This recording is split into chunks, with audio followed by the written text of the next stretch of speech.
ఢిల్లీ పార్టీల పెత్తనం మళ్ళీ ఒక్కసారి తెలంగాణ మీద నడుస్తూ ఉన్నది.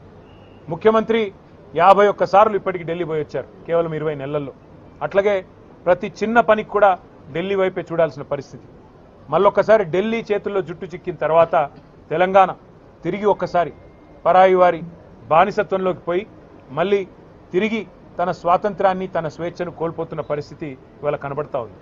సంక్షేమంలో వెనుకబడ్డది, వ్యవసాయంలో వెనుకబడ్డది, ఐటీ పరిశ్రమలు తరలిపోతున్నాయి వేరే రాష్ట్రాలకి. దానికి 2 ఢిల్లీ పార్టీలు కూడా కారణం. ఒక కాంగ్రెసే కాదు, ఖచ్చితంగా బీజేపీ కూడా దానికి కారణం అని చెప్పక తప్పదు. అందుకే నేను తెలంగాణ ప్రజలకు చేసే విజ్ఞప్తి ఒకటే. పెద్దలు జయశంకర్ గారు ఒకసారి కాదు కొన్ని వేల సార్లు చెప్పారు, స్వీయ రాజకీయ అస్తిత్వమే తెలంగాణకు ఏనాటికైనా శ్రీరామ రక్ష. సాధించుకున్న స్వాతంత్రాన్ని కాపాడుకోవాలి.